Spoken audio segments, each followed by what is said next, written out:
चुनाव के समय नेताओं के बार पलटवार और तीखे प्रहार करना आम बात है, लेकिन कभी कभी नेता सियासी बयानबाजी में अपनी जुबान पर काबू न कर पाने के कारण कुछ ऐसा बोल जाते हैं जिसको लेकर उनकी आलोचना की जाती है। ऐसे ही कांग्रेस नेता रणदीप सुरजेवाला ने के हेमा मालिनी पर बयान को लेकर भाजपा नेता अपर्णा यादव ने बड़ा हमला किया है। उन्होंने मथुरा सांसद हेमा मालिनी पर अभद्र टिप्पणी को लेकर सुरजेवाला की तुलना दुर्योधन से की। उन्होंने आगे कहा कि महिलाओं के अपमान के कांग्रेस नेताओं की पुरानी आदत है। ऐसे बयान कांग्रेस नेताओं की सोच बताते हैं। बता दें कि 2 बार की सांसद हेमा मालिनी को तीसरी बार मथुरा लोकसभा सीट से अपना नामांकन किया। वहीं कांग्रेस ने उनके विरुद्ध धनगर को मैदान में उतारा है।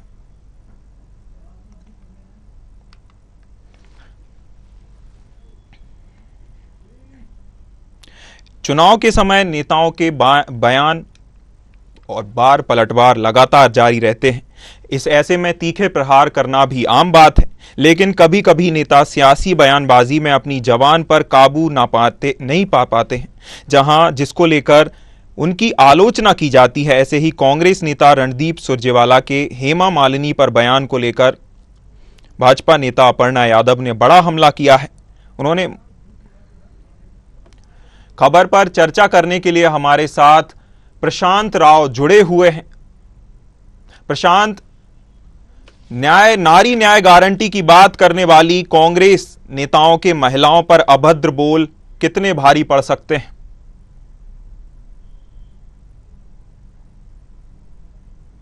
सुरजेवाला ने मथुरा के सांसद हेमा मालिनी ने जिन शब्दों का प्रयोग किया है वो बड़ा अशोभनीय है। इसको लेकर भारतीय जनता पार्टी अब मुखर विरोध पर उतर आई है। भारतीय जनता पार्टी की नेता अपर्णा यादव ने खासा विरोध किया है और उन्होंने रणदीप सुरजेवाला को दुर्योधन की संज्ञा दी है। और दुर्योधन का कृत्य सभी लोग जानते हैं किस तरीके से दुर्योधन ने महिला का अपमान किया था और उसके बाद उसका वंश विध्वंस हो गया था।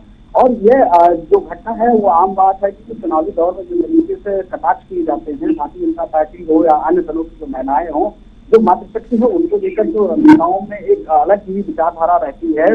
और क्योंकि अभी भी लोग अपने को पुरुष प्रधान मानते हैं और महिलाओं का जो अपमान है वो राजनीतिक रूप में अगर देखा जाए तो आमतौर पर सार्वजनिक करना कहीं ना कहीं बहुत ही निंदनीय है। जो नेता संसदीय पाठ पढ़ाते हैं और वो इस तरीके की भाषा का प्रयोग करते हैं तो वह सबसे ज्यादा दुर्भाग्यपूर्ण होता है। और ऐसे में नारी शक्ति जो है कार्यक्रम लगातार चाहे भारतीय जनता पार्टी की तरफ से चलाया जा रहा हो या नारी शक्ति यहाँ कांग्रेस की तरफ से जो है उनके लिए भी तमाम कार्यक्रम चलाए गए। पिछली बार भी उत्तर प्रदेश में जब चुनाव था तब भी यहाँ महिलाओं को लेकर भी यहाँ जो है बहुत से कार्यक्रम प्रियंका गांधी ने किए थे। लेकिन जिस तरीके से नारियों का अपमान कांग्रेस पार्टी कर रही है तो कहीं ना कहीं उनको जवाबी कार्रवाई के रूप में भारतीय जनता पार्टी के नेताओं से, महिला नेताओं से खासकर कुछ न कुछ तो सुनना पड़ेगा। और आज अपर्णा यादव ने बीजेपी सांसद हेमा मालिनी के ऊपर की गई टिप्पणी को लेकर बड़ा हमला रणदीप सुरजेवाला पर बोला है। और अपर्णा यादव क्योंकि समाजवादी पार्टी के परिवार की जो मुखिया रहे हैं, स्वर्गीय मुलायम सिंह यादव की छोटी बेटी की पत्नी है। और ऐसे में उन्होंने जो बयान दिया है भारतीय जनता पार्टी का एक तरीके से कहा जाए कि एक आधिकारिक बयान है, जिसकी भारतीय जनता पार्टी में लंबे समय से वो सक्रिय है, भारतीय जनता पार्टी की नेता के रूप में वो गिनी जाती है। और अपर्णा यादव की लोकसभा चुनाव को लेकर कई प्रत्याशियों के प्रचार को लेकर मैदान में उतरी है, अपनी पार्टी के लिए वोट मांग रही है। तो ऐसे में एक महिला और एक महिला सांसद की दृष्टि कैसे बर्ताव करती तो उन्होंने सुरजेवाला को दुर्योधन की संज्ञा दी है। कांग्रेस भी अब लगातार जो है ऐसे बयानबाजी को लेकर कहीं ना कहीं हमलावर रह रही है। और कांग्रेस के कुछ नेताओं ने भी अपर्णा यादव को घेरना शुरू कर दिया है कि जो अपने परिवार की ना हुई है वो पार्टी की क्या होगी। इस तरीके की टिप्पणियां भी अब शुरू हो गई हैं। अपर्णा यादव के बयान के बाद हालांकि समाजवादी पार्टी के परिवार ने पूरी तरीके से यहाँ चुप्पी साध रखी है। हालांकि उत्तर प्रदेश में समाजवादी पार्टी और कांग्रेस इंडिया गठबंधन में शामिल है, लेकिन अपर्णा यादव के बयान के बाद समाजवादी पार्टी के नेता अभी इस बयान को लेकर कोई टिप्पणी नहीं कर रहे हैं। जी, नारी शक्ति वंदन अधिनियम लागू कर भारतीय जनता पार्टी कितने अपर एज पर है और कांग्रेस नेताओं के ऐसे अभद्र बयानों को लेकर कितना नुकसान कांग्रेस को हो रहा है?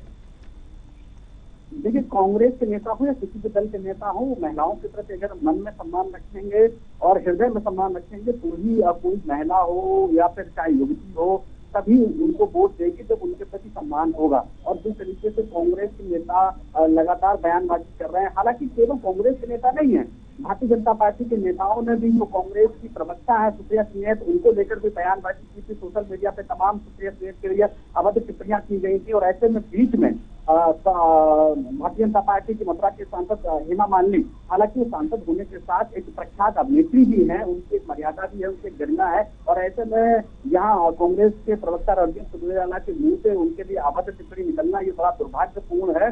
इससे कहीं ना कहीं जो है बड़ा नुकसान कांग्रेस हो सकता है। महिलाओं में भारतीय जनता पार्टी बड़ा मैसेज दे सकती है, क्योंकि लगातार कांग्रेस के नेता महिलाओं पर टिप्पणी कर रहे हैं और वहीं भारतीय जनता पार्टी महिला प्रतिबंधन अधिनियम लाती है, महिलाओं को सुरक्षित करती है, बेटी बचाओ बेटी पढ़ाओ जैसे अभियान चलाती है, नारी शक्ति कार्यक्रम यहाँ चलाए जाते हैं और उत्तर प्रदेश के कोने कोने में महिलाओं की रैलियां निकाली जाती हैं, जिसका नेतृत्व तमाम विभागीय महिलाएं करती हैं, आम महिलाएं करती हैं। ऐसे में जो महिलाओं को लेकर भारतीय जनता पार्टी ने उत्तर प्रदेश में माहौल बनाया है, भयमुक्त माहौल यहाँ पर दिया है।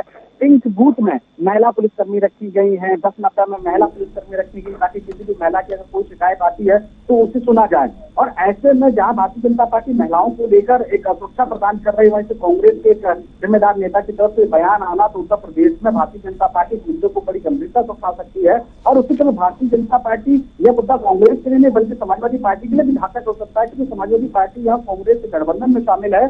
तो ये महिलाओं को लेकर भारतीय जनता पार्टी आगे ले जा सकती है और ये मुद्दा बड़ा गंभीर होता जा रहा है कि मथुरा की वर्तमान सांसद और प्रख्यात अभिनेत्री के खिलाफ इस तरीके की टिप्पणी कहीं ना कहीं कांग्रेस को नुकसान दे सकती है। जी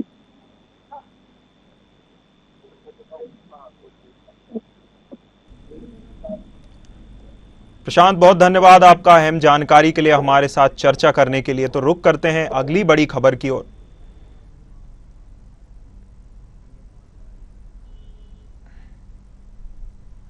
बढ़ते हैं अगली खबर पर। लोकसभा चुनाव के प्रचार के लिए राजनीतिक दल पार्टी के पक्ष में माहौल बनाने का कोई मौका नहीं छोड़ना चाहते। कोई पदयात्रा कर रहा है, कोई रोड शो, तो कोई पार्टी प्रत्याशियों के नामांकन में शामिल होकर पार्टी के किए कार्यों और वादों को जनता तक पहुंचा रहा है। मध्य प्रदेश के बैतूल में भाजपा प्रत्याशी दुर्गादास उइके के नामांकन में शामिल हुए CM doctor Mohan Yadav media से रूबरू हुए। उन्होंने कहा कि मुझे प्रसन्नता है कि पूरा देश मोदीमय हो गया है और बैतूल में भाजपा पिछली बार का रिकॉर्ड तोड़ेगी। वहीं उन्होंने विपक्ष पर निशाना साधते हुए कहा कि जेल में है तो कोई बेल पर है और जो चुनाव हार रहे हैं वो ईवीएम को दोष देते हैं।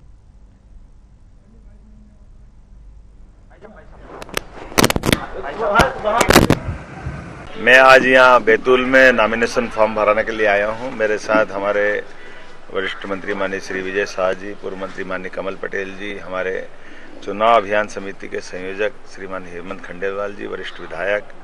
इस अवसर पर हमारे दुर्गादास उइके जी, जिनका नॉमिनेशन फॉर्म भरने के लिए मैं स्वयं आया हूँ। मुझे इस बात की प्रसन्नता है कि लगातार जिस प्रकार से माननीय मोदी जी के लिए पूरा देश मोदीमय हुआ है, मध्य प्रदेश उसमें सबसे अच्छी स्थिति में है। जब हम 29 की 29 लोकसभा जीतने के लिए लगातार मेहनत भी कर रहा हूँ, जनता के मन में अपील भी कर रहा है। मैं आज खास करके बैतूल के इस नॉमिनेशन के अवसर पर यह कह सकता हूँ कि बैतूल हमारा पिछली बार का रिकॉर्ड तोड़ेगा। मेरी अपनी ओर से एक बार फिर बधाई। मुझे बड़ा दर्द होता है, दुख होता है कि जो हार रहे हैं वो कभी ईवीएम को दोष देते, कभी संविधान को दोष देते हैं। वो अपने अंतरंग में झांक के देखे कि उनने गलतियां क्या की, उनकी और उनकी पार्टी की, विपक्षियों की हालत आज क्या हुई है। कोई बेल पे है, कोई जेल में है। लगातार इस दुरावस्था में वो आत्ममूल्यांकन करे और लोकतंत्र के लिए खास करके जनता बहुत बारीक निगाह रखती है। और माननीय मोदी ने कहा कि जो भ्रष्टाचार करेगा वो बचेगा नहीं, और हम उसके परिणाम देख रहे हैं। बहुत खबर पर चर्चा करने के लिए हमारे साथ उमेश्वर ठाकरे जुड़े हुए हैं। उमेश्वर, मोदीमय हुआ देश, जनता का फिर जनादेश, क्या कहेंगे, कॉन्फिडेंस या कमजोर विपक्ष का असर? का देखने में आ रहा है कि जिस प्रकार आज कांग्रेस के कुछ नेता कहें या उसके जिलाध्यक्ष हो रहे, ये भी आज कांग्रेस छोड़ के बीजेपी में शामिल हो रहे हैं। जी, सीएम ने कहा कि ईवीएम का दोषारोपण किया जाता है, आक्षेप किया जाता है, कितना सही कितना गलत? क्या पार्टी, विपक्ष पार्टी जरूर इस पे दोषारोपण करती है कि इसमें जरूर हेलो जी, उमेश्वर, बहुत धन्यवाद आपका हमारे साथ चर्चा करने के लिए, हमारे साथ जुड़ने के लिए। रुक करते हैं अगली खबर की ओर। लोकसभा चुनाव से पहले सियासी सरगर्मी अपने चरम पर है, जहां नेताओं के जुबानी हमले भी तेज होते जा रहे हैं। बता दें कि कांग्रेस नेता टीएस सिंहदेव के बयान पर डिप्टी सीएम अरुण साव ने पलटवार करते हुए कांग्रेस पार्टी और उसके कार्यकाल को आड़े हाथों लिया। उन्होंने कहा कि कांग्रेस सरकार ने 5 सालों में क्या कारनामे किए, कितने लोग जेल में हैं, कितने लोग बेल पर हैं और कितने लोग जेल और जाने वाले हैं। डिप्टी सीएम ने टीएस सिंहदेव को नसीहत देते हुए कहा कि ईडी की कितनी कार्रवाइयां हो रही हैं, उस पर नजर डाल लें, फिर प्रतिक्रिया दें। वहीं नेता प्रतिपक्ष चरणदास महंत के खुद बयान पर खेद जताते हुए उन्होंने कहा कि उनका एक्सप्रेशन मान्य योग्य है। आइए आपको भी सुनवाते हैं उन्होंने क्या कुछ कहा। सर्वोच्च न्यायालय ने जो जमानत दी है, किस आधार पर दी है जमानत?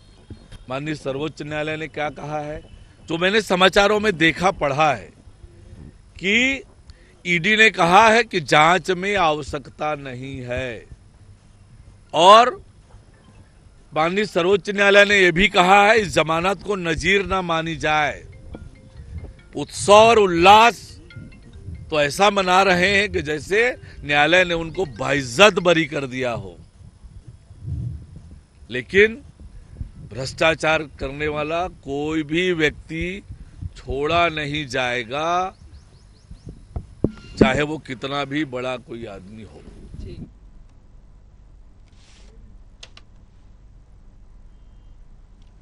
लोकसभा चुनाव से पहले सियासी सरगर्मी अपने चरम पर है, जहां नेताओं के जुबानी हमले भी तेज होते जा रहे हैं।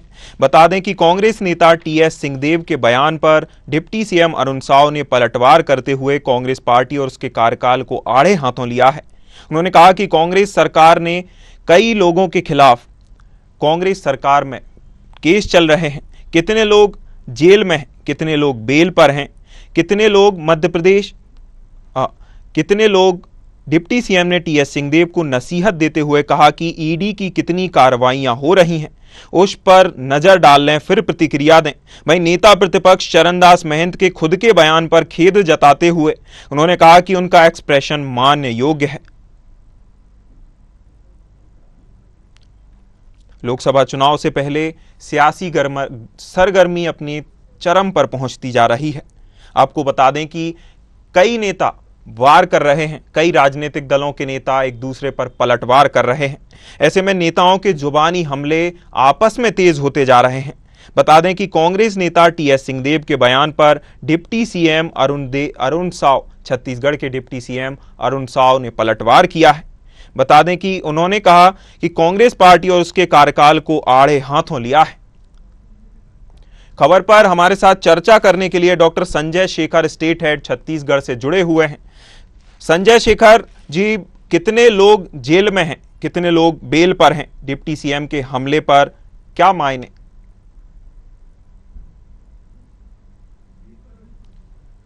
लोग संजय शेखर जी से हमारा संपर्क नहीं हो पा रहा है टेक्निकल फेलियर की वजह से। लोकसभा चुनाव के पहले सियासी सरगर्मी अपने चरम पर है, जहां नेताओं के जुबानी हमले भी तेज होते जा रहे हैं।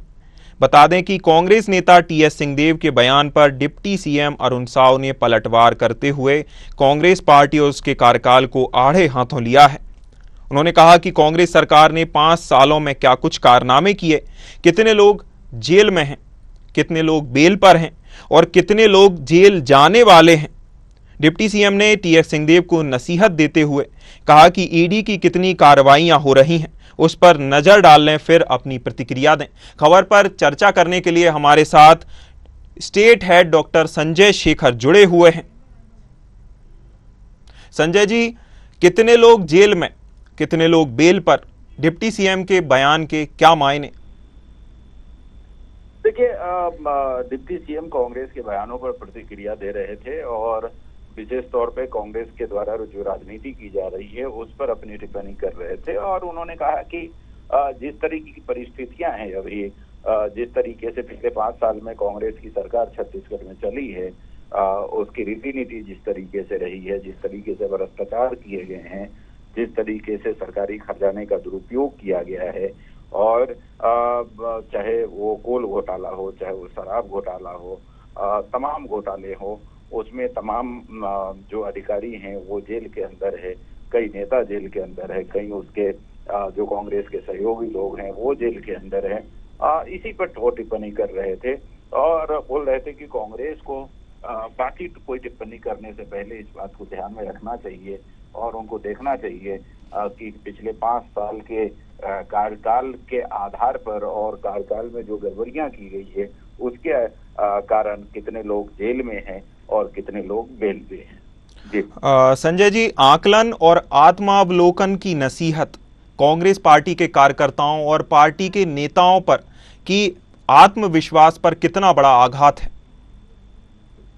निश्चित तौर पर देखिए, जो कांग्रेस पार्टी की पूरे देश की स्थितियां आप देख रहे हैं कि तमाम लोग छत्तीसगढ़ से लेकर के पूरे देश की स्थिति यही है कि मनोबल काफी गिरा हुआ है, कार्यकर्ता हताश है, बड़े बड़े नेता पार्टी छोड़ करके दूसरी पार्टियों में जा रहे हैं, भारतीय जनता पार्टी की तरफ रुख कर रहे हैं, आपस में कलह है, आपस में खींचतान है।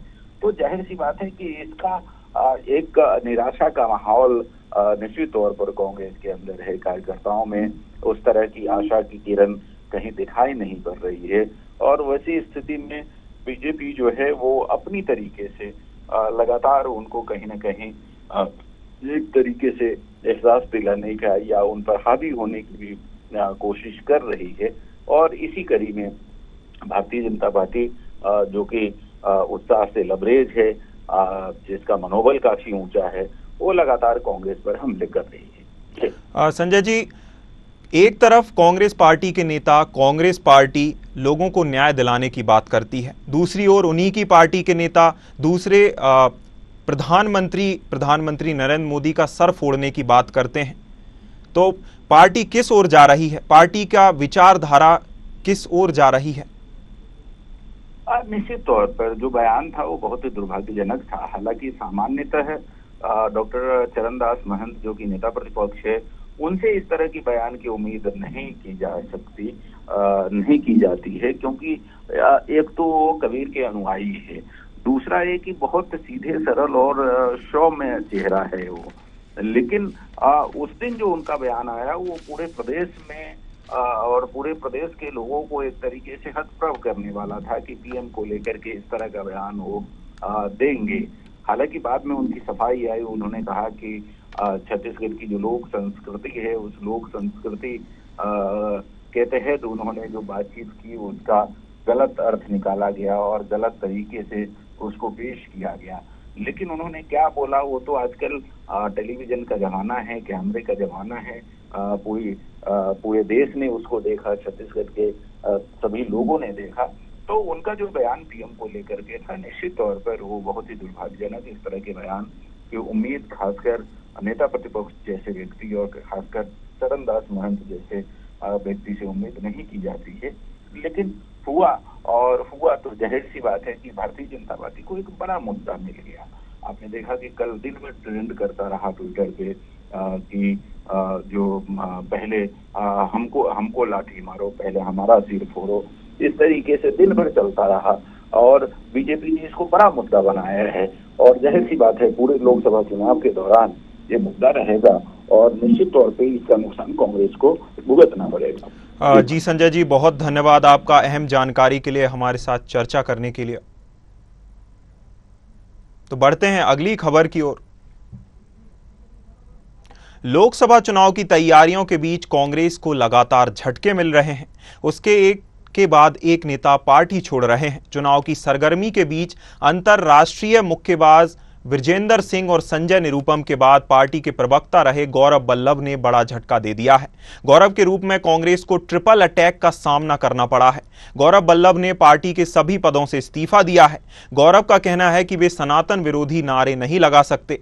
गौरव ने सोशल मीडिया पोस्ट में अपने इस्तीफे की जानकारी दी है। साथ ही पोस्ट करते हुए पार्टी छोड़ने की वजह भी बताई है। गौरव ने लिखा कि वे सनातन विरोधी नारे नहीं लगा सकते, ना ही हर दिन सुबह शाम देश के वेल्थ क्रिएटर्स को गाली दी जा सकती है। खबर पर चर्चा करने के लिए हमारे साथ आलोक सोती जी जुड़ गए हैं। आलोक सोती जी, एक और मुक्केबाज ब्रिजेंद्र सिंह जो राहुल गांधी में अपने देश का भविष्य देखते हैं, युवाओं का भविष्य देखते हैं, एक और बल्लभ जी जो कांग्रेस पार्टी का बखान करते रहते हैं, प्रवक्ता थे, इनका पार्टी छोड़ना पार्टी के लिए कितना बड़ा आघात है, साथ ही कार्यकर्ताओं के मनोबल पर कितना बड़ा आघात है।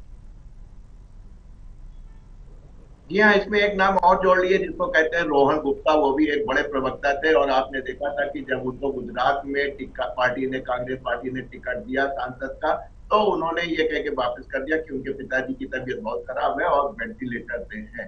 तो कहने की बात यह है कि जो काफी बड़े नेता हैं, जो जमीन के नेता हैं, जो काम करते चले आए हैं पार्टी के लिए, आप देख रहे हैं कि वो साथ छोड़ रहे हैं। और मुख्य कारण देखिए, विजय के बारे में ज्यादा नहीं कह सकते क्योंकि वो एक खिलाड़ी है, जमीन से जुड़े हुए नहीं है, उनका राजनीतिक कोई कैरियर नहीं है।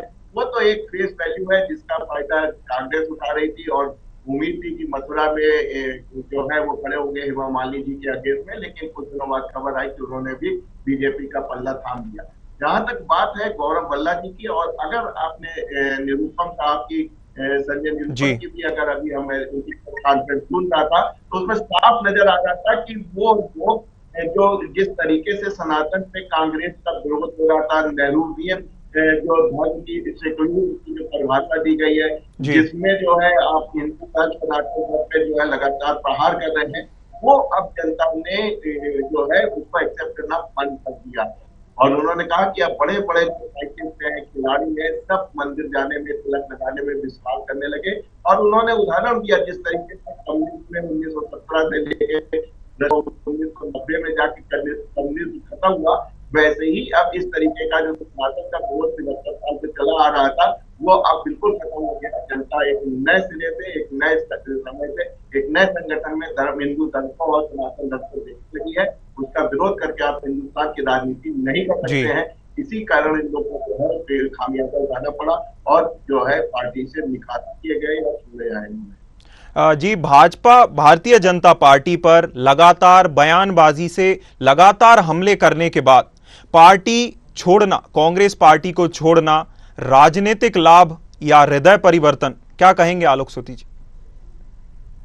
देखिए, इसमें दोनों बातें, राजनीतिक लाभ भी है और हृदय परिवर्तन भी कह सकते हैं, क्योंकि आपकी कुछ मजबूरियां होती हैं। जिस तरीके से एक सामान्य व्यक्ति एक छोटी कंपनी में काम करता है, उसके बाद जो है उसी प्रकार के अगर कोई प्रोजेक्ट बना रही होती है तो वो एम्प्लॉय अपना छोड़ के बड़ी कंपनी में चला जाता है। वैसे ही आजकल हमको राजनीति नजर आती है कि अगर आपको जल्दी तरक्की करनी है तो आप अगर प्रवक्ता बन जाते हैं, कांग्रेस का बनिए, और जैसे ही आप डेवलप कर लेते हैं तो आप छोड़ के बीजेपी का पल्ला आप थाम भी सकते हैं। और बहाने तो आपके पास बहुत ही अच्छे हैं, क्योंकि जिस तरीके का आप देख रहे हैं कि ये सनातन पे विरोध करना या भ्रष्टाचार के आरोप लगाना, जबकि भ्रष्टाचार के सबसे ज्यादा आरोप आज की तारीख में आप और कांग्रेस पार्टी पे है और देख रहे हैं काफी लोग उसमें बेल में या जेल में है। तो ऐसी स्थिति में अगर चाहे भ्रष्टाचार का मुद्दा उठाया जाए, चाहे वो धर्म के ऊपर प्रहार की मुद्दा उठाया जाए, या अगर आप कह रहे हैं कि इकोनॉमी खराब हो गई, तो आप कभी नहीं कह सकते कि जब 2014 से पहले आप 11वें स्थान पे थे, आज 5वें स्थान पे आ गए और अग्रसर कर रहे हैं 3वें स्थान पे।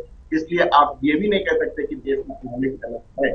जहां तक न्याय की बात है तो जाहिर सी बात है, न्याय तो सही मिल रहा है, कोई ऐसी बात नहीं है। आज भी जो न्यायिक संस्थाएं हैं या जो हमारी जो चुनावी संस्थाएं हैं, जिसको आप चुनाव आयोग कहते हैं, सब निष्पक्ष रूप से काम कर रहा है। इसलिए कोई भी जो आरोप लगाए जा रहे हैं विपक्ष के द्वारा, वो बहुत ही स्ट्रॉन्ग नहीं हो पा रहे हैं, जिसकी वजह से देख रहे हैं कि विपक्ष इस समय जो है धरातल पे आ गया है और बीजेपी जो अपने मोड पे निकली हुई है उससे साफ करना है कि जो चारों पार का जो नारा लेके चल रही है उसमें बहुत ज्यादा उनको मुसीबत आती हुई नजर नहीं आती।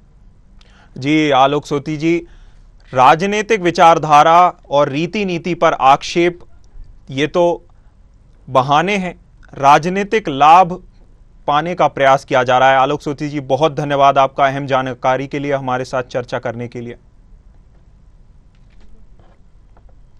तो 4 बजे की 4 बड़ी खबरों में इतना ही। मुझे दीजिए इजाजत। नमस्कार।